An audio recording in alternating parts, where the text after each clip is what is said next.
¿cómo les va? Bienvenidos, buenas tardes. Esto es de TV, el periodismo en el Congreso. Hay mucho para contarles porque mañana va a haber una sesión especial, así que vamos a contarles todos los detalles, pero también hoy hay una agenda parlamentaria muy cargada. Hola, Vero, ¿cómo andás? Buenas tardes. ¿Qué tal, Meli? ¿Cómo te va? Muy buenas tardes. Sí, acaba de finalizar la Comisión de Presupuesto y Hacienda que preside Carlos Heller. Estuvieron dándole dictamen al proyecto de ley de presupuesto que, aunque no quieran creer, vuelve a pasar por la Cámara de Diputados después de tener una sanción en el Senado donde se registró que faltaban 18 planillas anexas. Por eso se va a tratar también en la sesión prevista del día de mañana. Y por otro lado, un tema muy polémico para algunos representantes. Se dio dictamen a la creación de una bicameral de defensa al consumidor. Muy bien, todos esos detalles en un ratito nada más. Hola, Pato, ¿cómo estás? Hola, Meli, ¿cómo te va? Bueno, y algunos estaban atentos a lo que podía pasar en la reunión de Presupuesto y Hacienda, porque recordamos que ya tiene dictamen lo que es el bono solidario, que es el tema central del tratamiento de mañana. Pero atención, porque el titular de la comisión habló por la mañana señalando que, bueno, que era una observación que podría ser tenida en cuenta mañana. ¿Cuál era la observación? Que parte de lo que va a ser la recaudación de este bono solidario, recaudación de 300.000 millones de dólares, sea parte de una eventual IFE, como plantearon algunos hombres y mujeres del oficialismo. Yo preguntaba si esto se iba a tratar en comisión. Hoy no se trató en comisión. Si hay algún cambio, será mañana en la sesión. Habrá que ver por ahora, Melina. ¿Decís que puede suceder eso? Bueno, dejó abierto, no sé, lo que fue muy amplio Heller diciendo, bueno, es una propuesta de algunos, la veremos y la trataremos en el recinto. ¿Qué decís, Vero? No, que es una propuesta, claramente. Claro, exactamente, habrá que ver. Si se aceptan las modificaciones, ¿no? Sí. Está el diputado Ricardo Bursaile ahí del otro lado. Hola, diputado, ¿cómo le va? Buen día, ¿cómo anda?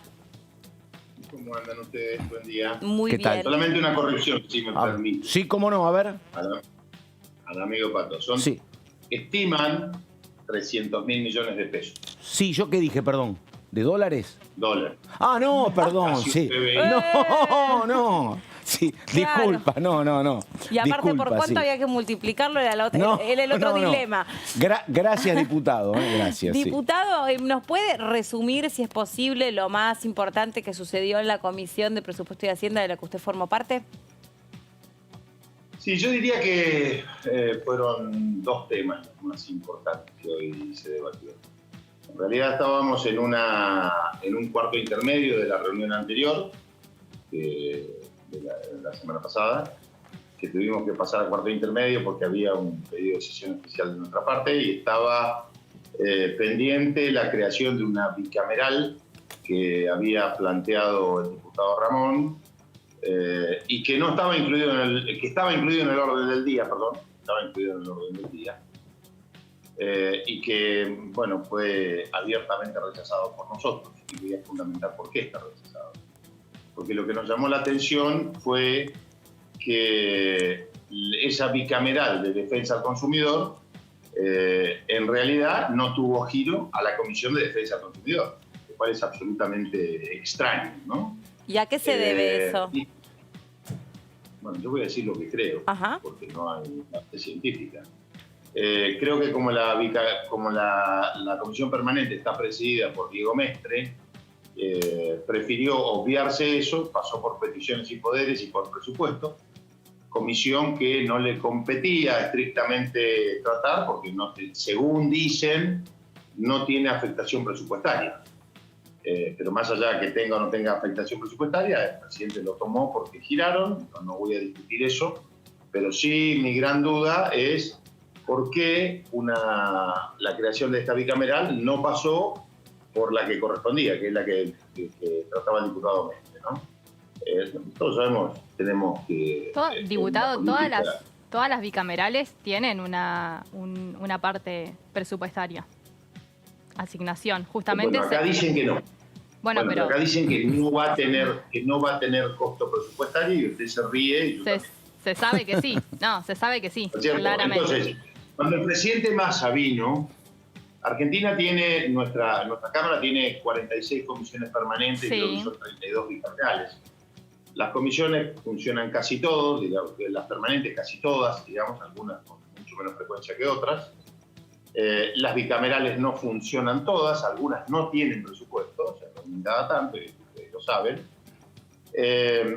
Pero bueno, en este caso, y por lo intempestivo, y por tratarse de cómo vino, esta bicameral en realidad empieza siendo un proyecto del diputado Ramón, sí, que plantea crear una subcomisión dentro de la Comisión de Defensa del Consumidor con estos objetivos.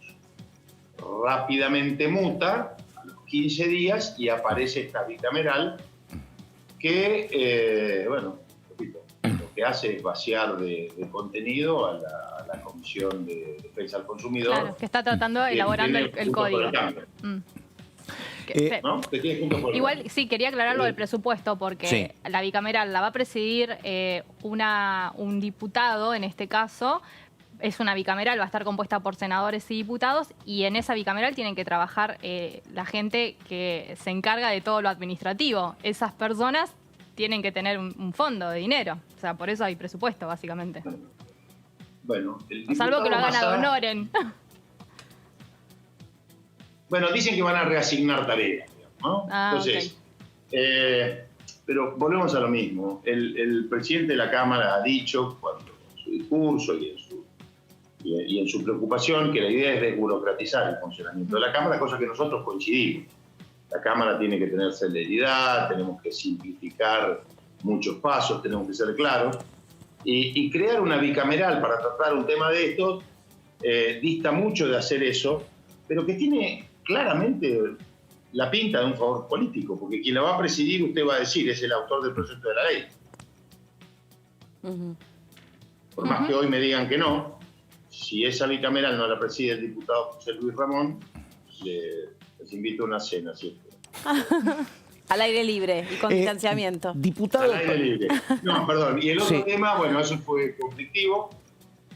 Nosotros no aceptamos porque, repito, hay que respetarse los giros. Cuando se creó la bicameral que daba origen a la bicameral del Código Civil, pasa por asuntos constitucionales y cuando el Código Penal pasa por la Comisión Penal. Creo que estas cosas hay que tener prolijidad porque si no se permiten por lo menos suspicacias. Y el segundo punto, que bueno, tuvimos un intercambio pero que nosotros acompañamos, es que no estaba en el orden del día, pero ustedes saben perfectamente y lo han hablado, respecto a el regreso a Cámara de Diputados del presupuesto, que hubo un problema de planillas anexas y creo que hay unas cuantas obras que no estaban comprendidas y que no se enviaron al Senado, por lo tanto deben volver a diputados. Yo reclamé, en mi caso como diputado, que si estábamos en un cuarto intermedio de un temario que ya estaba presentado con anterioridad, debía hacerse una nueva citación para tratar este punto. Formalidad, porque hoy es un proyecto que nosotros vamos a abstenernos, como hicimos con la votación en la oportunidad de presupuesto, nos vamos a abstener, pero que creemos que no se puede manejar el reglamento sin respetar las formalidades, porque todas las leyes tienen que tener una formalidad, porque eso es lo que se dice, ¿no? Y eso es lo que está establecido en el reglamento, y eso es lo que le da legalidad a una ley. No alcanza con solamente pasar por arriba de los artículos. Pero bueno, fue un intercambio más que nada teniendo en cuenta el futuro, porque mañana hacemos un cuarto intermedio y en el cuarto intermedio nos piden que nos loguemos, damos quórum, que igual iba a haber quórum, damos quórum y aparece de buenas a primera un proyecto que no estaba en la convocatoria original. Transcurrió todo dentro del respeto lógico, de la disidencia, después se aprobaron otros dos proyectos, por unanimidad. Diputado, consulta. No, uno por unanimidad y otro por mayoría. Perdóneme, diputado, consulta. Por lo que estuve viendo y escuchando, hoy los escuché a dos diputados del bloque de Juntos por el Cambio. Por un lado a Sebastián García de Luca y por otro lado a Facundo Suárez Lastra. Los dos en contra del bono solidario que se va a tratar potencialmente mañana. Digo, eso no costó nada dentro del bloque ponerse de acuerdo, ¿no? ¿Hubo coincidencias rápido? ¿Hubo algún debate sobre cómo votarlo eso? ¿Cuál es el bono solidario? No está en el proyecto. Lo que se habla y lo que se dice es que lo que van a hacer es que van a destinar y va a tener una afectación parte de lo recaudado en este mal llamado contribución, aporte voluntario, que es un impuesto, que va a tener afectación específica a eso, ¿cierto? Nosotros, si estamos discutiendo puntualmente la legalidad, la conveniencia y la oportunidad de esta ley, no podemos discutir lo accesorio, porque entendemos que esta ley no contribuye, porque puede ser tratada de inconstitucional, por ser confiscatoria, porque eso no quita que el gobierno pueda estimar un bono solidario para los beneficiarios del IFE, que la cuarta cuota no va a estar. Diputado. ¿No? Yo creo que sí. ¿Cuál es el aspecto confiscatorio que tiene este proyecto del bono o el aporte solidario que usted lo llama impuesto? Es buena, muy buena la pregunta. Usted sabe que en el mes de diciembre, antes de diciembre, cuando se produce el traspaso de gobierno, bienes personales tenía una alícuota del 0,25%. Esa alícuota fue elevada al 1,25% para los bienes que estaban residentes en el país y creo que al 2,25 o 2,50 para los bienes situados en el exterior. Hoy, para quienes tengan declarados bienes en el exterior, puede llegar la alícuota entre este impuesto y bienes personales al 7,5%. Lo cual lo que hace es confiscar no solamente la renta que pudiera generar un bien, sino que al afectar la renta lo que está yendo es contra el capital propio. Porque si usted está afectando la renta, no hay nada en el mundo, salvo algunos bonos que por ahí existen, que dé el 7,5% anual en dólares, ¿no? Entonces, si yo tengo un bien de capital en el exterior, eso me afecta. Y en muchos casos, en los inmuebles rurales, si yo tengo en cuenta algunas valuaciones fiscales o algunas operaciones que se hayan hecho, la rentabilidad en los sectores rurales no alcanza a esta alícuota del 2%, máxime 2%, más los otros impuestos que hay que tributar. Por lo tanto, termina siendo casi confiscatorio. Diputado, ¿usted cree que debería haberse tratado este proyecto junto con la reforma tributaria que está trabajando el Gobierno Nacional? En realidad yo creo que cualquier impuesto que se suprima o que se cree debiera tratarse dentro de un marco amplio de reforma impositiva, ¿no? Porque si no estamos poniendo parches a una reforma. ¿Qué va a pasar con bienes personales? ¿Qué va a pasar con este impuesto? ¿Alguien cree que este impuesto va a nacer y por única vez se va a recaudar este impuesto? Yo creo que no. No hay antecedentes de esto. Como ejemplo, sobra el impuesto a los bienes personales, que se puso en el año 91 por 9 años, los derechos de exportación, que se pusieron por allá por el año 1955, la suba del impuesto al valor agregado del 18 al 21, que era por 3 años, y creo que eso se puso en el año 98 o algo por el estilo, no recuerdo bien. Entonces, lo que nosotros entendemos es que si uno va a plantear una reforma tributaria, esa reforma debe ser integral y no con parches. Más allá que uno pueda coincidir o no con los tributos que se supriman o que se creen, ¿no? Diputado, usted...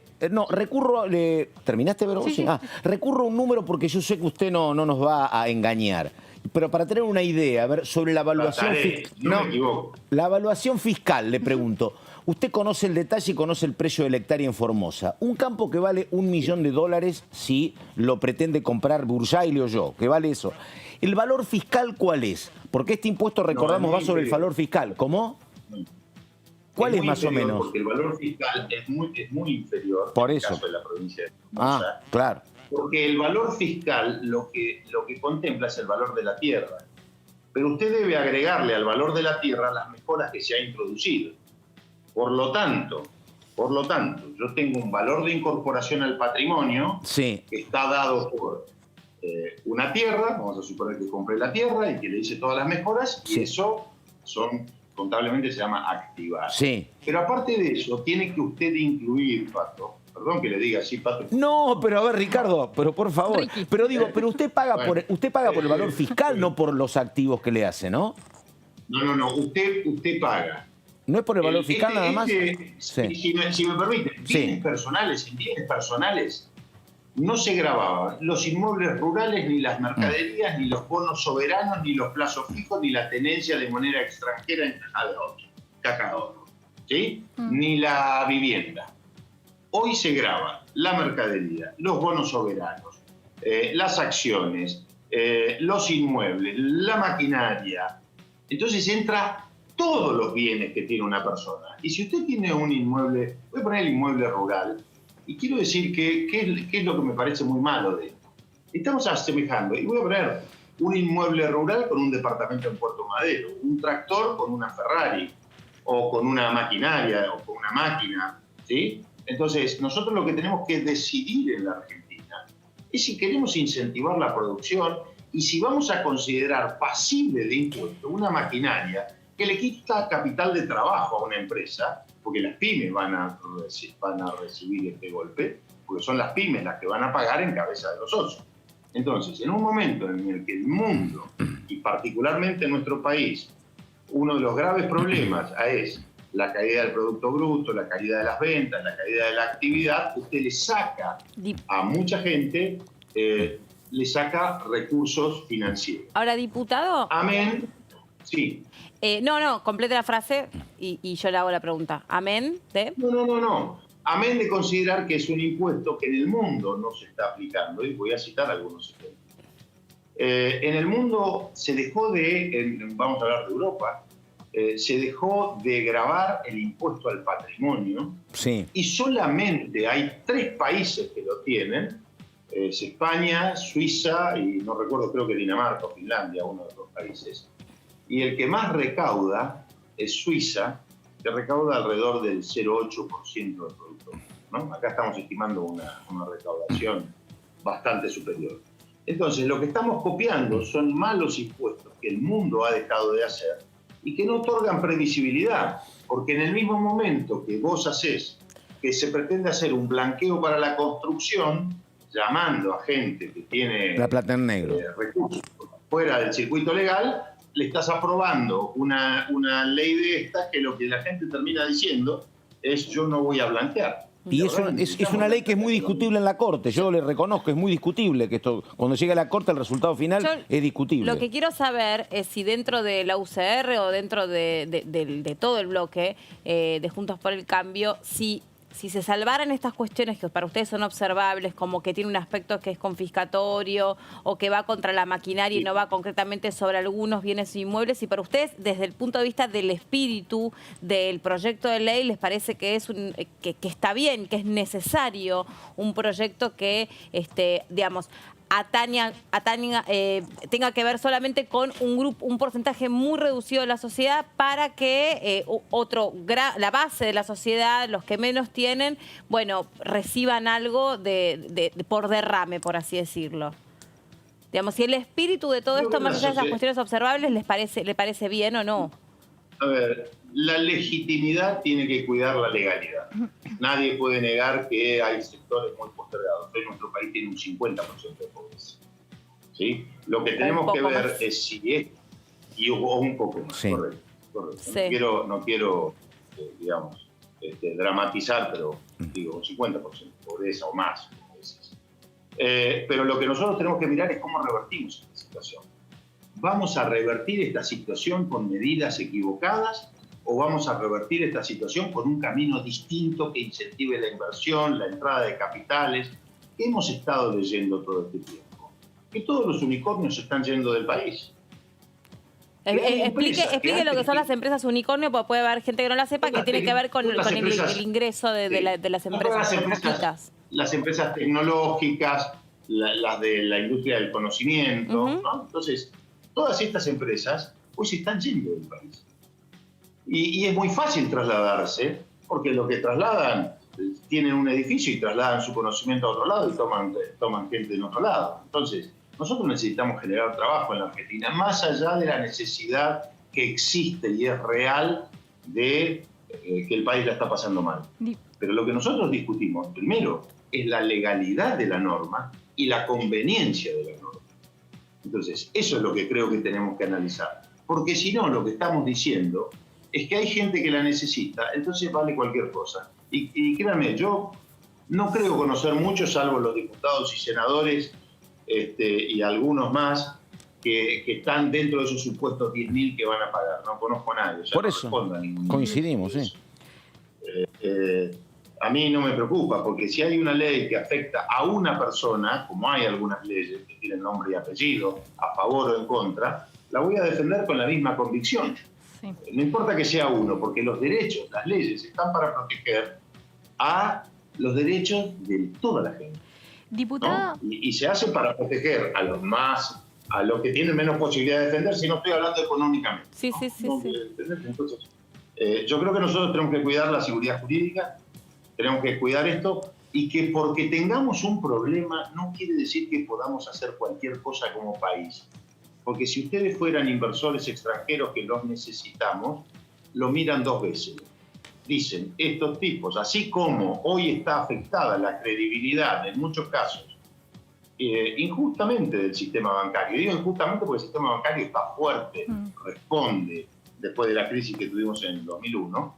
Se había sacado la ley de intangibilidad de los depósitos y después esa ley se derogó y vino el corralito. Claro. Entonces hoy todavía estamos pagando que nuestro país tenga solamente un sistema financiero de alrededor del 17% del Producto Bruto. Diputado, cuando hay países de para finalizar y para más o menos palpitar lo que va a ser este poroteo, el interbloque Juntos por el Cambio tiene la postura tomada de aprobar o apoyar el dictamen de minoría que han presentado en la Comisión de Presupuesto y Hacienda en rechazo, digamos, del mayoritario. En presupuesto había una postura unificada que era la abstención, pero hubo algunos representantes que se desbandaron un poquito y votaron, digamos, no votaron con el bloque. Lo que le quiero preguntar es, ¿cree que va a haber algún representante, algún legislador díscolo en el interbloque mañana a la hora de la votación? Ojalá que no, pero mi experiencia legislativa, y no estoy anticipando nada, ojalá que no. Mi experiencia legislativa me dice que en muchos casos esto sucede porque responden a provincias que llaman a gobernadores y que, bueno, todos sabemos cómo es el sistema impositivo argentino, es más unitario que federal, entonces provincias que están complicadas. Y un punto central también de esto, que quizás aparezca mañana, no me extrañaría que aparezca mañana, es que este impuesto sea coparticipable, ¿no? Como para obtener esos votos a los que estás haciendo referencia. Porque hasta ahora todos los impuestos que se han creado, casi el 90% de esos impuestos son de recaudación para el fisco nacional y no para las provincias. Entonces, como es un impuesto controvertido y necesitan mostrar un número más holgado, quizás voten algunos pesos para las provincias. Diputado, muchas gracias, muy amable por este contacto con nosotros y seguramente mañana estemos más que pendientes de todo lo que sucede en el recinto. Muchas gracias. Bueno, muchas gracias a ustedes. Chao. Muchos saludos. Que tenga buenas tardes, igualmente. Bueno, ahí hablando un poco de todo, ¿no? El diputado de cara a lo que va a ser seguramente parte de la discusión que se traslada al recinto con un tema álgido, y una cuestión muy sensible. concreta. En Formosa, que es donde el diputado, la verdad, no hay, creo que nada, a lo mejor hay uno o dos, pero que pagando este impuesto a la riqueza, porque es lo que él explicaba, la evaluación fiscal es mínima, Ahora, ¿me entendés? Y el impuesto va sobre la evaluación fiscal. Claro. Chicos, es como un departamento, ¿entendés? Sí. La evaluación fiscal es sensiblemente menor al costo del mercado. Siempre, seguro. Sobre este tema era que la oposición, la principal oposición, había pedido que fuese una sesión presencial. ¿En qué quedó todo eso? No, eso está libre a partir del último protocolo que se firmó de que los diputados que quieran venir de manera presencial pueden hacerlo. Ya se ha demostrado que el recinto se ha ampliado para que ingresen varios diputados más, digamos, a lo que es el pleno. Y también se han habilitado los palcos para aquellos que quieran estar presencialmente. La sesión va a ser remota. Claro. ¿no? Va a continuar en ese modo, bajo esa modalidad, Sí.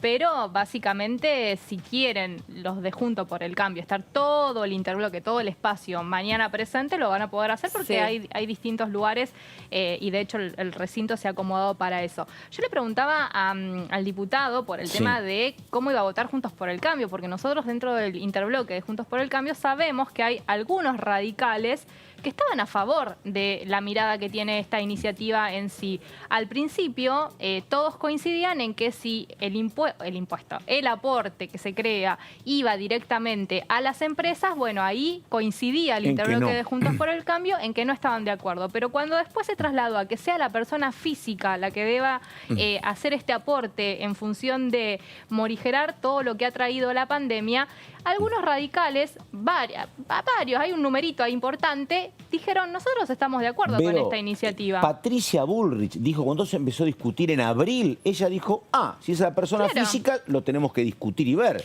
efectivamente. Por eso es interesante... No está tan claro la postura unificada. Claro, y por eso es interesante saber, en definitiva, si con el espíritu, con lo que pretende o con el objetivo de esta ley o este proyecto de ley, para decirlo correctamente, están de acuerdo. O sea, por lo que vos decís, hay un grupo importante que sí, que les parece que es una medida a tomar. Lo que pasa es que en algunos detalles van a tener que plantear la diferencia. Pero desde el propio oficialismo reconocen que esto se va a judicializar, que si te toca pagarlo, vas a recurrir a la justicia y que tendrá que resolverlo la Corte. Lo están diciendo, saben que el proceso va a ser ese. Ajá. Está del otro lado el diputado Martínez, a quien podemos sumarlo a esta discusión y también, por supuesto, conocer cuál es la expectativa para la sesión de mañana. ¿Cómo le va, diputado? Gracias por atendernos. ¿Qué tal? Buen mediodía. ¿Cómo le va? Buen día. Buen día, Gracias, periódico. muy amable. Bueno, si quiere empezamos por acá, ¿no? Porque recién hablábamos con Burjaile, largo y tendido, sobre este tema del bono solidario excepcional, con un montón de características por lo menos para él, y entendemos que para todo el sector, tiene algo que es objetable, que para ellos tiene un rasgo, un aspecto que es confiscatorio. Recién decía Pato, va a haber seguramente gente afectada por este impuesto que recurra a la justicia. ¿Qué sensación les queda a ustedes de lo que va a pasar mañana en la sesión sobre este tema? Bueno, se vienen escuchando pocos argumentos innovadores en este último tramo previo al momento de llegar al recinto, ¿no? Porque acordate que nosotros tuvimos una ventana de tiempo entre abril, mayo y agosto, que fue el momento del ingreso del proyecto. Después tuvimos casi un par de meses discutiéndolo en la Comisión de Presupuesto. Y la mayoría de las cosas que se están escuchando son cosas que ya se fueron durante el propio desarrollo del trámite parlamentario respondiendo, ¿no? Pero bueno, a nosotros nos parece que es un aporte absolutamente necesario. No nos parece que sea comprendido dentro de lo que decía el diputado Burjaile, ni confiscatorio, ni doble imposición, partiendo de la misma base que recién ustedes decían, que es una contribución y un aporte absolutamente excepcional y por única vez, y que responde a una lógica muy necesaria de tratar de cerrar este año presupuestario con una dosis mayor de recursos, que además lo vamos a poder orientar hacia los 5 objetivos que plantea el proyecto, que tiene que ver con el sistema de salud, tiene que ver con las pequeñas y medianas empresas, con la urbanización de barrios populares, con las becas Progresar y con la distribución y comercialización de gas natural, ¿no? Así que a nosotros nos parece que es un proyecto importante, necesario. Estamos confiados en el quórum y en los votos afirmativos para poder darle mañana media sanción, y no nos cabe la menor duda que cuando esto se apruebe, la Argentina va a ser un poquito más justa de lo que era antes. Diputado, ¿qué tal? Buenas tardes. Verónica Benaim lo saluda. Quería consultarle básicamente... Hola, ¿cómo le va? Quería consultarle básicamente cuál es el argumento del oficialismo en el punto de la demora al tratamiento de este proyecto, porque como bien relataba, es un proyecto que ingresó en el mes de abril, tuvo el visto bueno de Casa Rosada, tuvo dictamen en septiembre de la Comisión de Presupuesto y Hacienda, incluso con modificaciones, pero bueno, no se venía tratando. Hasta la semana pasada aparentaba que el tratamiento venía de la mano de la reforma tributaria. ¿Cuál fue la demora en sí o por qué se demoró tanto este tratamiento, esta bajada al recinto? Me parece que en cada etapa respondió a distintos motivos, ¿no? En primer lugar, nosotros planteamos la idea en abril-mayo con la iniciativa de los diputados Heller y Máximo Kirchner. El proyecto ingresó bastante más tarde de eso. En el medio nosotros fuimos logrando, porque siempre lo dijo el presidente de la Comisión de Presupuesto y autor del proyecto, Carlos Heller, de que él estaba tratando de tener la mayor información posible para que el proyecto quede lo más fino a la hora de la redacción, de ingresar, a la hora de ingresar a que tenga estado parlamentario en la Cámara. Después, enseguidita lo pusimos en tratamiento en la Comisión de Presupuesto, dimos un debate fuerte. En ese tratamiento en la Cámara de Diputados también hubo un informe muy interesante de AFIP que dejó en claro que esto recae especialmente inclusive sobre el segmento. Si bien nosotros estamos tratando de que el aporte incluya desde los que tienen patrimonios declarados, tanto en pesos como en dólares, por arriba de los 200 millones de pesos al 31 de diciembre del año pasado, esto está recayendo mayoritariamente sobre personas humanas muy específicas que ocupan lo más alto de la pirámide de patrimonios en la Argentina.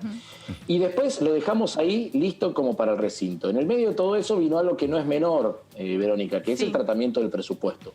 Nosotros decidimos que podamos avanzar con el presupuesto, de manera que nosotros no incluyamos en el presupuesto algo que todavía está latente de aprobación. Y esto lo hemos hecho, me parece que es una buena estrategia que ha hecho nuestro bloque, de en algún lugar no permitir que algo que no estaba plenamente confirmado por ambas cámaras, o sea, que no sea ley, que no se tenga en cuenta a la hora del debate del presupuesto. Así que decidimos avanzar con el presupuesto y ahora estamos avanzando en esto. Realmente me parece que los tiempos son relativamente menos importantes de los que aparentan, y yo estoy seguro que si nosotros avanzamos ahora, y esto tiene después un correlato en el Senado de la Nación, vamos a poder activarlo rápidamente para que podamos ponerlo en marcha. Se lo consultaba porque llegaron rumores de todo tipo, ¿no? Y uno de los rumores tenía que ver con que había presiones empresarial que de alguna manera estaban estancando el tratamiento de este proyecto de ley. Estos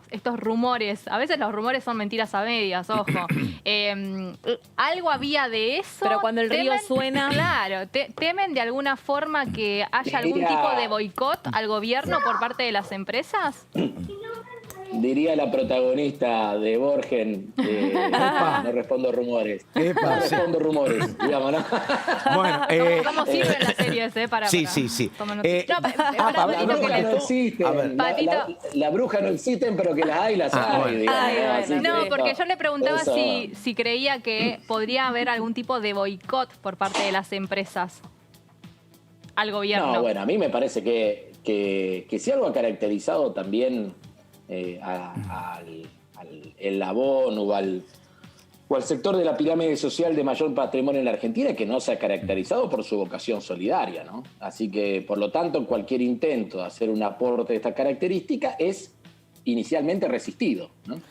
Se disfrazan, de rato se disfrazan de empresarios, de rato responden como personas humanas, tratan de confundir a propósito, dicen que si esto prospera, esto va a ir en contra de la inversión de las empresas, cuando esto no tiene nada que ver con la vida de las empresas. Pero bueno, es lógico que eso pase, digamos, ¿no? Y es lógico que esas tensiones existan, y es lógico también que hagan llegar su mirada en forma directa, como muchos lo han hecho. Yo valoro más los que levantaron la manita y dijeron, che, yo estoy en contra, que aquellos que ejercen presiones por abajo, ¿no? Que siempre las hay, digamos, ¿no? Cuando uno legisla a favor de las mayorías y que en algún lugar trata de afectar situaciones del sector más encumbrado de la sociedad, las presiones existen siempre, hay que asumirlo como tal. Existe con el etiquetado frontal, no va a existir con exactamente. Esto. Diputado, perdóneme, una consulta.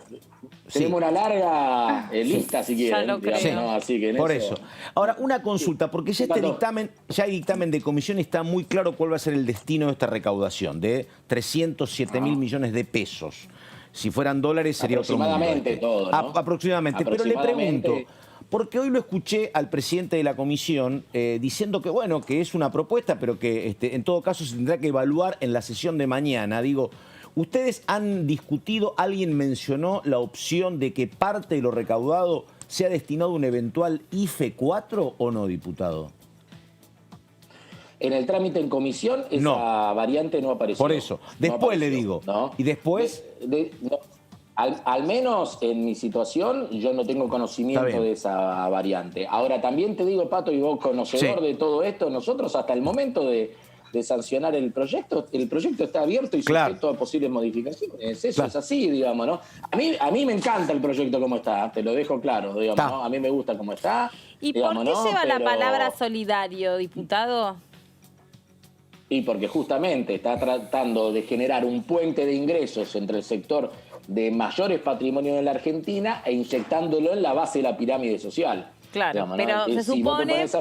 se supone que lo solidario es algo voluntario, es algo altruista, es algo que uno hace desinteresadamente. Acá me parece que es como un solidario y a la fuerza, no sé, digo, me parece porque es parte de lo que ha recibido críticas, por eso lo pregunto, no es una opinión personal. No, en realidad a mí me parece que lo solidario no es necesariamente contradictorio con tener el peso de una ley que en algún lugar plantee la obligatoriedad del aporte, ¿no? A mí me parece que nosotros, si vos te acordás, nosotros del mes de diciembre que estamos hablando de que la Argentina necesitaba durante todo este año tener una visión distinta y con mayor dosis de solidaridad, ¿no? Nuestro primer proyecto de ley que envió el presidente fue el de solidaridad social y reactivación productiva.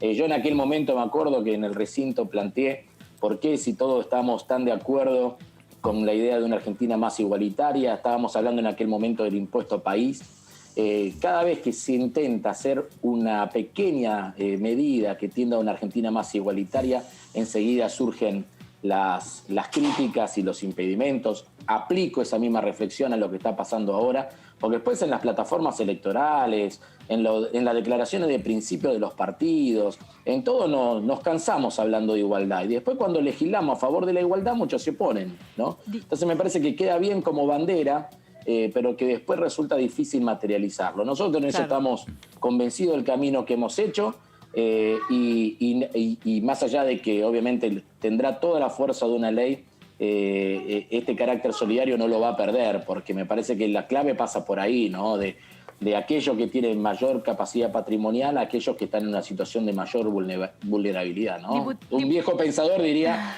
de cada cual según sus capacidades y a cada cual según sus necesidades, ¿no? Y algo sabía sobre el tema, ¿no?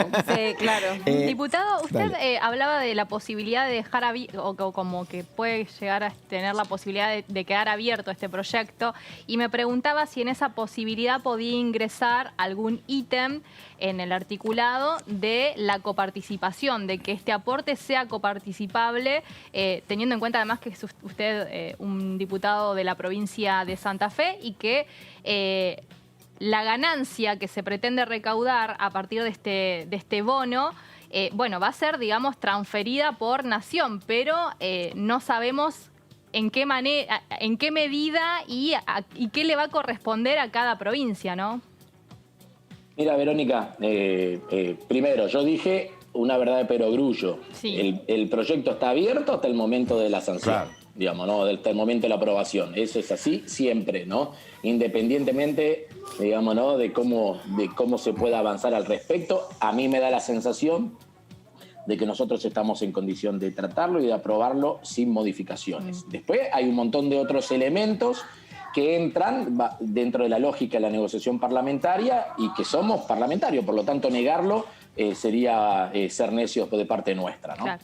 Dicho esto, yo tengo una visión poco convencional de la relación nación-provincias en algunos ítems. No soy un diputado que plantea permanentemente nosotros ponemos tanto y nos tenemos que llevar tanto, ¿no? Viste que esa es una forma de argumentación en general de los aportes. Es decir, Santa Fe pone tanto, nos tenemos que llevar tanto. Inclusive en otro tiempo, de otro rol, ¿no? Como diputado nacional, yo, por ejemplo, he puesto en discusión y estoy a favor, por ejemplo, con el tema de los derechos de exportación del complejo sojero, donde la provincia de Santa Fe dicen por los puertos de Santa Fe sale tanto y nosotros recibimos tanto.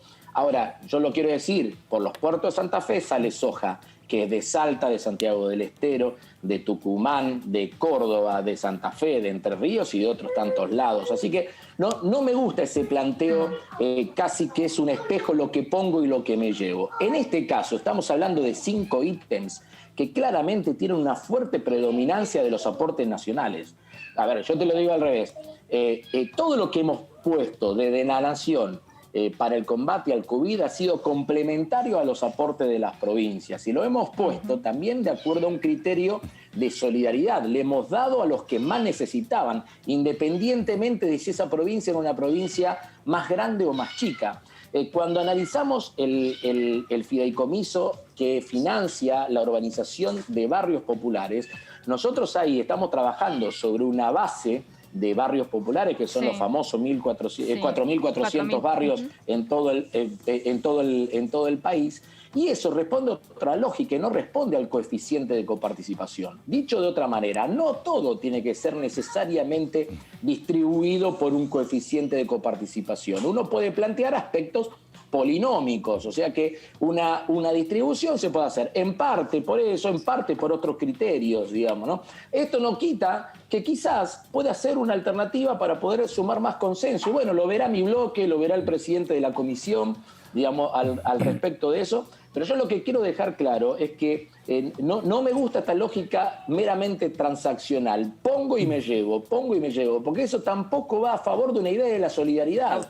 Cuando trabajamos en un esquema de solidaridad, nosotros tenemos que lograr que los que tenemos una posición relativa un poquito mejor que el resto, hagamos un aporte mayor para que los que tienen menos posibilidades puedan efectivamente tener un cachito más de opciones. De eso se trata la solidaridad. Diputado, consulta. Había elogios por la ortodoxia del gobierno en el último, le diría, mes y pico. Elogiaban la reforma jubilatoria, elogiaban el no pago del IFE. ¿Vio cómo es esto? Le digo, que ustedes traten esto y que lo voten bono solidario. ¿Es un tema como importante desde el punto de vista del sector más militante del Frente de Todos o no? ¿Empareja un poco las cargas o no? ¿Cómo lo ve? Mira, yo soy ustedes por ahí me conocen y saben que vengo de esa extracción. Nosotros nos sentimos como militantes, circunstancialmente diputado nacional del Frente de Todos, ampliamente satisfechos y reconfortados con el rumbo de nuestro gobierno. Y a mí me hace acordar mucho este debate sobre ortodoxia y heterodoxia al inicio del gobierno de Kirchner, ¿no? Al inicio del gobierno de Kirchner, a Kirchner también se le decían muchas de estas cosas, ¿no? Sí. Inclusive te acordarás, Pato, un famoso reportaje a Kirchner en 678, cuando alguno de los panelistas le pregunta sobre Redrado en el Banco Central, y Kirchner le responde, ¿a quién cree que ponga? A Kunkel, exactamente. Pobre Kunkel, entonces, digamos, pobre flaco, digamos, ¿no? Pero lo que te quiero decir es que ejercer una tarea de gestión de gobierno en semejante problema dejado por Cambiemos y con la cuestión de la pandemia nos requiere una versatilidad enorme. Porque aparte cuando negociamos con los tenedores privados de deuda, lo hacemos sobre intereses muy específicos y nosotros ahí tenemos que ser muy claros en las posiciones que asume el Estado argentino, lo mismo que con el Fondo Monetario Internacional. Pero te quiero hacer una aclaración respecto al IFE que vos lo trajiste a colación. Yo se lo estoy diciendo a mis compañeros, porque mis compañeros a veces también piensan esto, mis compañeros militantes dicen, che, el IFE, ¿qué es lo que pasa? ¿Por qué lo desactivamos? Miren, el IFE fue un invento nuestro, así que no nos vendan a nosotros lo que creamos nosotros. Igual que la tarjeta alimentaria, igual que la ATP. ¿Qué es lo que está pensando el gobierno después de 8 meses y pico, 9 meses? Lo he escuchado también a Daniel Arroyo en ese sentido. A nadie de los que recibió y recibe una ayuda del Estado para vivir esta situación difícil como la que estamos viviendo, le va a faltar esa asistencia del Estado. Se llame IFE o se llame cualquier otra herramienta, porque dentro del IFE vos tenés sectores contemplados en otros colectivos, por ejemplo la asignación universal por hijo, por ejemplo los monotributistas de las categorías más bajas. Hay distintas características que vos podés tener el mismo volumen de ayuda poniendo esos recursos en otro lugar y no necesariamente en el IFE. Lo que pasa que ese no. mensaje que está dando usted, diputado, ya con esto para ir cerrando, sería sumamente importante explicarlo, claro. que se proceda a que la gente que está tan desesperada y pasándola tan mal, sepa que no se va a quedar de un día para el otro sin ningún recurso, porque Pero no ha sido de un día para el otro, porque te quiero explicar, digamos, el IFE, vos sabés perfectamente que han sido una cantidad de veces a lo largo de este año. Sí, diputado, digamos, pero 5.000 pesos. Bueno, entonces, si querés discutimos otra cosa y yo no tengo problema. Ahora, si yo traigo a la mesa o si yo llevo al Congreso un proyecto que plantea objetivos más ambiciosos que eso, lo mismo que ahora piden la continuidad del IFE, se van a oponer. Porque fíjate la contradicción. No, lo que pasa es que Juntos por el Cambio, quiero decir esto, Juntos por el Cambio nos pide por el IFE y no nos da el aporte solidario extraordinario. Entonces, ¿cómo, esa es una gran contradicción. Esto? Sí, claro. ¿Cómo funciona esto? Aparte, yo tengo el deber de hablarle también a nuestros compañeros, a nuestras compañeras, a los que adhieren a nuestras ideas, de ratificar el compromiso de nuestro gobierno, que lo dejó en claro ahora, digamos, lo dejó en claro siempre. A ver, no estamos analizando, por ejemplo, la duplicación de la tarjeta alimentar. La tarjeta alimentar llega a los que tienen asignación universal por hijo, con chicos hasta 6 años. Esos cobran el IFE. Entonces, digo, fíjate cómo uno puede trabajar sobre un segmento de la población que recibe el IFE, inyectarle recursos sin necesidad del IFE. Entonces, digo, me parece que a veces lo que nosotros estamos confundiendo es el objetivo con la herramienta, ¿no? Entonces, yo creo que nosotros, efectivamente, a ningún argentino y argentina que necesite la mano solidaria del Estado argentino le tiene que faltar esos ingresos. Bueno, si ahí hay una confusión... O sea, ahí hay una confusión entre la herramienta con el objetivo, como usted bien dice, y yo estoy de acuerdo con usted. Me parece a mí que hay dos responsables. Uno se llama medios de comunicación y otro se llama políticos. Pues los políticos tienen que encontrar la manera de que la gente que necesita del apoyo del Estado sepa que de alguna manera u otra la va a recibir. Si no se llama IFE, que se llame AFU, pero que se llame de alguna manera, porque la gente está desesperada y estoy de acuerdo con usted que seguramente haya un montón de herramientas, y también coincido, y no importa lo que yo piense, pero también entiendo que desde el punto de vista político, parte de las observaciones que se le hizo al presupuesto 2021 por parte de la oposición tenía que ver con esta cuestión de algún tipo de ausencia se encontró en la partida asignada a lo que se llama el gasto social. Y por otra parte usted dice, ¿y qué? ¿Están observando el gasto social? Y después no quieren hacer que los más ricos le den a los más pobres. No se termina de entender el argumento de todo eso, es cierto. A ver, yo te voy a traer un dato, y yo sé que ustedes por ahí tienen que terminar, pero me parece que es importante. A ver. Segundo semestre del 2009. Nosotros estábamos previa a la creación de la asignación universal por hijo. Nosotros en ese momento, yo me acuerdo perfectamente, estábamos discutiendo las facultades delegadas al Poder Ejecutivo. ¿Te acordás, Pato? Sí, por supuesto, claro. ¿no? Sí.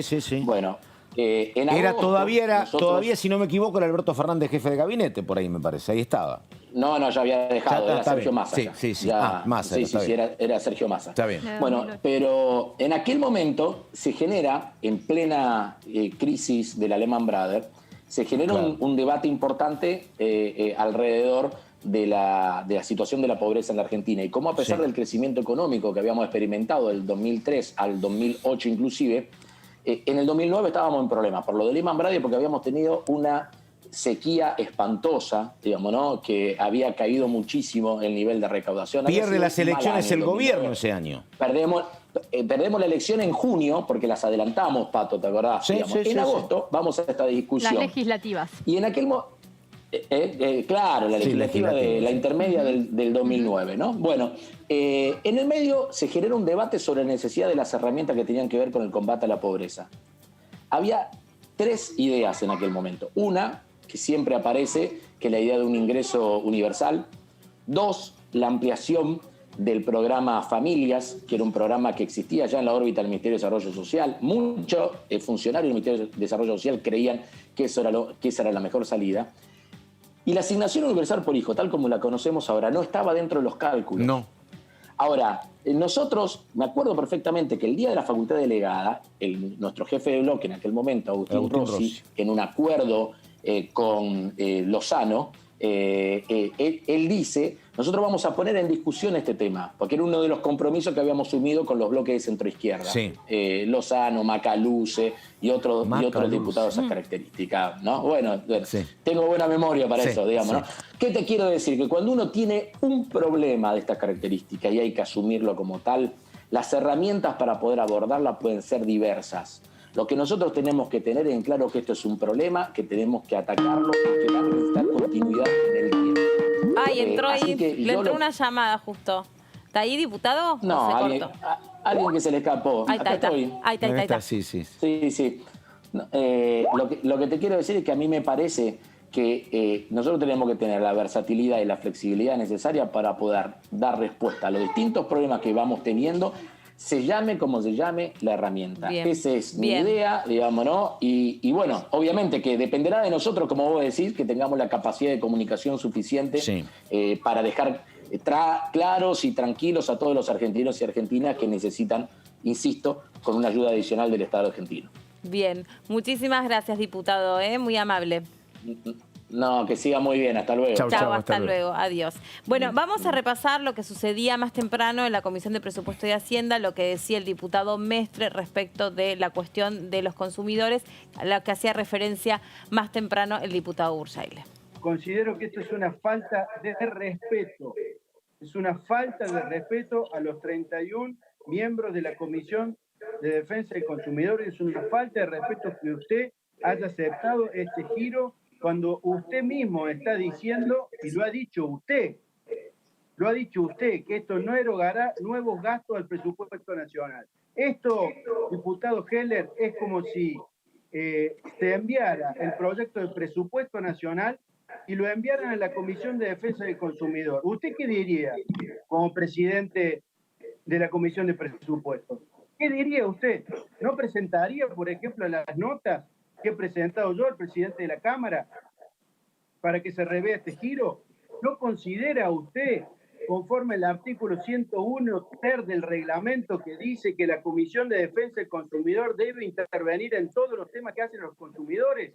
¿Y qué más temas que hacen los consumidores que dictar un código del consumidor? Que no existe en la República Argentina, que tenemos una ley de defensa del consumidor que tiene 27 años, que hay que resistematizar el sistema y que estamos trabajando desde hace muchísimo tiempo en la comisión, desde mayo de este año que estamos trabajando. Que alguien me explique por qué hacen esto. ¿Por qué hacen esto? ¿Cuál es la decisión por la cual quieren quedar bien con un proyecto del diputado Ramón? Ahora, en un ratito, vamos a tener la palabra de Ramón, pero a propósito de esta cuestión, le contestó el titular de la Comisión de Presupuesto y Hacienda, porque a él lo estaba interpelando con esta inquietud que tenía Mestre, pero lo dejo a criterio de Belén, Ahí está, ¿cómo se llamaba? Lo dejo a tu criterio. ¿Cómo era? Karina Jelinek, a lo Karina Olga, y ella, este es el criterio de ella, acá está la respuesta de Heller. Mire, señor diputado, me sorprende profundamente lo que usted acaba de hacer. Me atrevería a decir que es hasta de mal gusto lo que usted acaba de hacer. Por varias razones. En primer lugar, porque a la Comisión de Presupuestos fue girado por la presidencia de la Cámara. Es la que establece los giros correspondientes a través de las áreas que corresponden. En segundo lugar, porque pasaron una cantidad de días en los que esto estaba, incluso hemos tenido un cuarto intermedio, y usted se cayó la boca y esperó esta reunión para venir y plantear un escándalo que está fuera de lugar y que se lo podría haber evitado muy bien si me hubiera interiorizado de su preocupación y yo me hubiera preocupado de averiguar de qué se trata y podría darle una respuesta que corresponde a la metodología como se tiene que funcionar.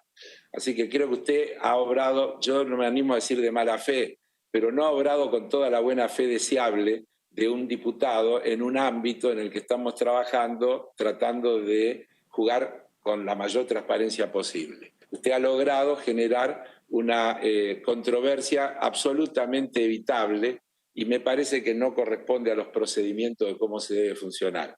Esta es una comisión bicameral que se propone crear, ni siquiera es una comisión de la Cámara de Diputados, es la creación de una comisión bicameral, y en todo caso le corresponde a las autoridades de la Cámara decidir los giros y decidir si a nosotros nos corresponde o no. El hecho de que se trate de una comisión bicameral que podría tener implicancia presupuestaria establece con naturalidad el giro a la comisión de presupuesto. Esto es lo que yo tengo para decirle de un tema del que no tengo más elementos que expresar sorpresa y desagrado por la actitud incorrecta, a mi juicio, que usted acaba de tener, que no se corresponde con la manera en que venimos funcionando en esta comisión. Bueno, sí, qué buen criterio el de nuestra Karina sí, Olga, ¿no? Karina Olga, que puso el tape ahí, pues es interesante escuchar la contraparte. Bueno, y a su juego lo llamaron y todo esto tiene un protagonista que es nuestro columnista de los viernes, pero hoy por este motivo lo estamos molestando antes. Que está en algún lugar de nuestra querida República Argentina, me dice la producción, el GPS marca Luján. Quiero saber con qué fondo. ¿Cómo le va, Ramón? Ah, hola, ¿cómo les va? Bien. Buenas tardes. Nos imaginábamos la basílica, sí, tal vez de fondo. Claro, que era la basílica. No, la pifiamos. No, estoy en pleno viaje a la capital federal, claro, muy cerquita de la ciudad de Luján y al lado de una casa que me han facilitado el wifi para poder usarlo, así que estoy acá. ¿Cuánta producción que hay en esa ruta? Sí. Hoy por suerte sin viento, así que vamos a poder charlar. Bueno, cuéntenos, querido diputado Ramón, ¿cuál es el motivo, el objetivo de esta bicameral que usted ha requerido con propósito de atender las cuestiones vinculadas al consumidor, al usuario y la competencia? La verdad que cuando los grupos minoritarios de la Cámara podemos alcanzar a levantar la cabeza un poquito para pelear por aquellos derechos que consideramos como el de los consumidores, que hay que hacer lo que progresen, aparecen unos vapuleos que por ahí, por ejemplo, lo de hoy fue, humildemente lo digo, algunos diputados de Juntos por el Cambio extralimitaron su enojo por la creación de esta comisión bicameral y hasta trataron mal al presidente de la comisión. Yo creo que hay algo que no se puede perder en la discusión política, que es el respeto por el otro y la existencia de otros. Desde Juntos por el Cambio, no todo, ¿no? Pero un grupo de diputados, ustedes fueron testigos hace muy poco, cuando se trató la creación de esta comisión bicameral que tiene como objetivo redactar el Código de los Consumidores, ardió Troya ese día. Sí. Bueno, ardió Troya, ¿por qué? Hay que preguntárselo. Y lo que ocurre es que el año pasado se incorporó un proyecto desde Juntos por el Cambio, en ese momento Cambiemos, un proyecto en el Senado que trataba la modificación de la Ley de Defensa de los Consumidores. Con en boca de aquellos que impulsan ese proyecto, es algo de avanzada, pero es tan de avanzada que trae una regresión en los derechos de los usuarios y consumidores. Ese mismo proyecto del año pasado en el Senado se presentó este año en la Cámara de Diputados como un código de defensa de los consumidores. Y ese código, lamentablemente, no está teniendo la discusión en la que participan todos los actores involucrados para la redacción, para hacerlo, para discutirlo. Entonces, en el caso de nuestro bloque hemos presentado no menos de 20 proyectos que intentan progresar en la protección de los derechos de los consumidores. Y creemos que tiene que ser a través de un código de consumidores. Y que ese código se tiene que discutir tanto con diputados como con senadores, como ocurre con la mayoría de las leyes que se transforman en un código. Diputado, perdóneme, porque este es un tema muy sensible y como hoy hablaba Melina, con muchos intereses en pugna. En todos los proyectos de leyes hablábamos hoy del IFE, hablábamos del bono solidario. Uno es consumidor de servicios eléctricos, es consumidor de servicios gasíferos, es consumidor de servicios telefónicos. Le pregunto por lo que usted ha visto hasta acá. ¿todos los sectores son iguales a la hora de presionar o hay algún sector que sea más complejo y más duro y que tiene más distancia con los consumidores, que es más complejo para ustedes, para defender los derechos de los consumidores? Bueno, creo que fuiste al hueso de la cuestión. Y sí, es decir, si algo tratamos. Y sí, sí. Sí, fue al hueso. Ya las últimas veces que me hace las preguntas me las hace bien al hueso y el hombre entiende este cuerpito en esta batalla. Un cuerpito en estado, Ramón, sí. Mire,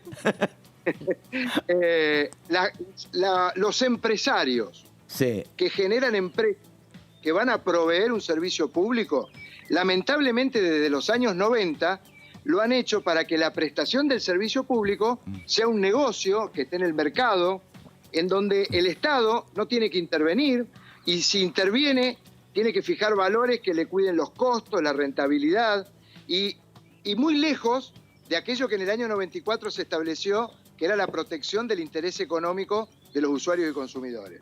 Entonces, cuando vienen estos códigos que dicen que van a progresar en cuanto a legislación, lo que traen es una regresión en la protección del interés económico del usuario y consumidor, sobre todo en la prestación de servicios públicos, en la prestación de los servicios financieros, cuando se trata sobre el sobreendeudamiento, en la consideración de orden público que tiene que tener la protección del interés económico del usuario y consumidor. Es decir, son muchos temas que al ciudadano común y de a pie no tiene la menor idea de lo que están hablando.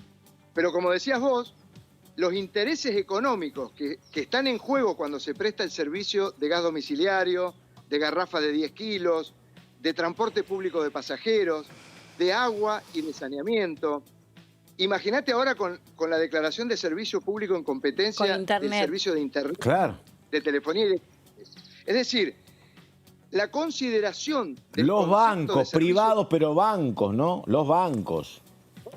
Aparece el tema del sobreendeudamiento, de la necesidad de establecer un sistema de protección del usuario bancario y no de desprotección, de incorporar, es decir, cuando uno habla de incorporar derechos, habla de incorporar la protección de los intereses económicos de aquellas personas que están siendo abusadas por aquel que ejerce el comercio de manera abusiva. Diputado. Bancos, prestadores.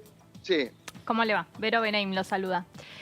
Hola, Benaim. ¿Cómo le va? Le consulto esta situación, la bicameral en sí, entonces, básicamente, ¿cuál sería la función? Porque desde la oposición están diciendo, nos están vaciando la Comisión de Defensa del Consumidor, donde tenemos dos iniciativas que se están debatiendo y al crear esta bicameral se sienten que se está vaciando de contenido o de poder incluso en esta comisión. Y además teniendo en cuenta la creación casi ya finalizando el año parlamentario, y teniendo en cuenta que la Comisión de Defensa del Consumidor se puede volver a reunir el año que viene con distintas autoridades y volver a tratar esos proyectos en sí. Digo, ¿por qué tiene tanta relevancia la creación de una bicameral? Tiene mucha relevancia y la misma situación estaría padeciendo la Comisión de Previsional, al crearse la comisión que determinó la fórmula previsional, o cualquiera de las bicamerales. En esa idea le estarían sacando las competencias a la comisión de cada Cámara. Eso no ocurre. De hecho, hay que decirle al diputado presidente de la Comisión de Consumidores que en lo que va del año, con todas las posibilidades del funcionamiento remoto, no convocó ni siquiera a reunión de asesores para tratar los más de 100 proyectos que están en la Comisión de Consumidores y ni siquiera ha intentado llevarlos adelante. Así que en ese sentido está hablando de una manera que es errónea el presidente de la Comisión de Consumidores.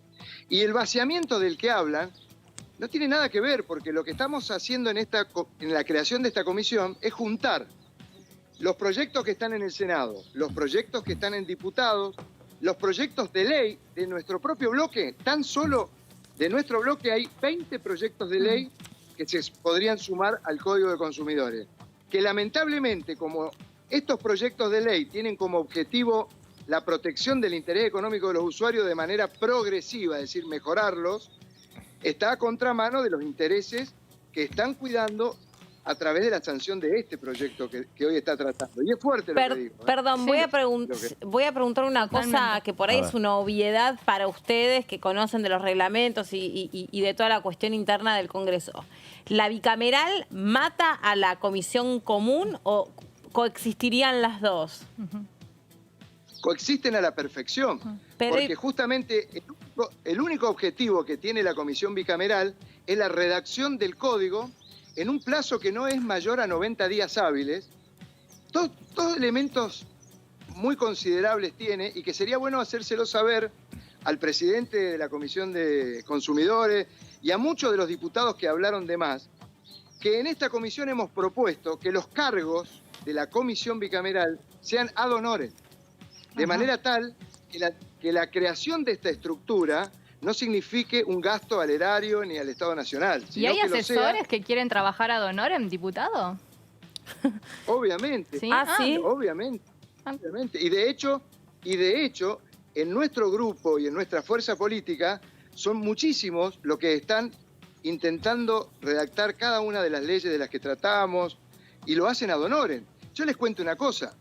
Este cuerpito que está acá viene de la sociedad civil y de una asociación de consumidores que nació en el año 1994 y llevamos adelante procesos educativos de consumidor, participamos en elaboración de proyectos de ley, juicios que requieren un esfuerzo jurídico y de abogado durante años, protección de los ciudadanos por el tema del gas, del transporte, de que se hagan las audiencias públicas, y lo hemos hecho de manera gratuita y donando los honorarios a la Escribanía General de Gobierno para que no exista ninguna duda de que lo que llevamos adelante es algo que tiene que ver con un interés legítimo y puro que viene a partir de querer cuidar el interés económico del consumidor. Y pareciera ser que está en la lejanía de algunos diputados, colegas, que lo están cuestionando. Diputado, una consulta a José Luis Ramón, abogado, más que al diputado.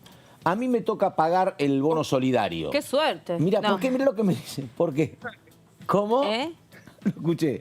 Si es abogado, te voy a cobrar. Sí, ahí está, claro. Si es abogado, no. Pero bueno. Después te pasa los honorarios. Pero de alguna manera nosotros estamos pagando con la columna. No, la pregunta, a mí me toca lamentablemente pagar el bono solidario. Tengo que pagar. Ustedes lo van a votar mañana, digo. Si yo recurro a la Corte, como dice que van a recurrir los 10.000 afectados, usted como abogado, ¿cree que cuando esto se judicialice pueden tener razón a los que les toque pagar o no, abogado Ramón? ¿Qué, doctor? Qué buena. Yo como abogado no les voy a prestar mi servicio a esos señores. Está bien. Gracias. Buena respuesta. Buscaré otro. Buena respuesta de abogado también. Buscaré otro, está bien. No, porque sería hacerle trampa a la sociedad. Guarda, y acá me pongo muy serio. Sí. Sería hacerle trampa a la sociedad. Miles y miles de familias a lo largo y a lo ancho de toda la Argentina durante la pandemia han estado sometidos al aislamiento social obligatorio, que lo han hecho de manera voluntaria para cuidar la salud de sus vecinos, de su comunidad, y ha significado un aporte desde el punto de vista económico y familiar enorme hecho a la sociedad. Este pequeño grupo, que no supera las 8.500, 9.000, 10.000 personas físicas, personas físicas que han obtenido durante décadas beneficios económicos muy importantes y que tienen por encima de los 200 millones de pesos de patrimonio. Yo voy a decir algo que algunas de las chicas me retan. Esto es como una carnecita de una muela. Señores, el egoísmo no lo lleva. La metáfora. La acumulación de riqueza. Metáfora.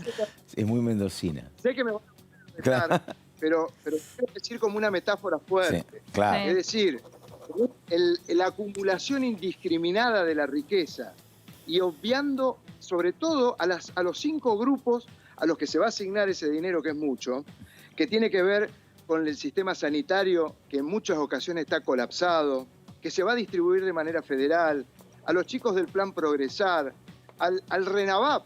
Es decir, hay más de 4.400 barrios populares en toda la Argentina que no tienen urbanización, que no tienen la posibilidad de tener una vivienda digna, y que este aporte extraordinario, por única vez y en ocasión de la pandemia, van a hacer tanto lío como para hacer un juicio. Señores, el egoísmo no... supuesto. Diputado Ramón, interrumpimos acá la entrevista porque tenemos que darle paso nosotros al trabajo de las comisiones que siguen en la agenda parlamentaria, pero seguramente mañana, previo a la sesión, tengamos tiempo para poder seguir charlando sobre este tema muy interesante. Lo vamos a estar esperando. Un gustazo y ojo que le puedo cobrar como abogado. Ahí estamos, sí. Ojo. Sí, puede. Honoren, Sí. pero hasta ahí, ¿eh? Sí. Bueno, se quedan ustedes con el trabajo entonces de la Comisión Conjunta de Educación, Recursos Naturales y Conservación del Ambiente Humano. Tiene como propósito trabajar acerca de un plan de capacitaciones para que se incorpore a la currícula este tipo de reflexiones sobre nuestro ambiente. Los dejamos con el trabajo de los diputados y nos reencontramos mañana, que hay sesión especial con obviamente una transmisión a la altura de las circunstancias. Hasta mañana.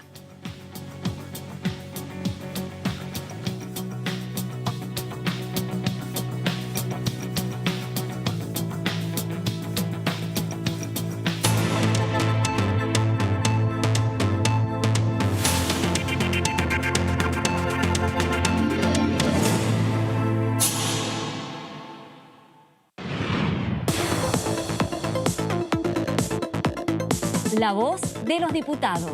La voz de las diputadas. La voz de la oposición.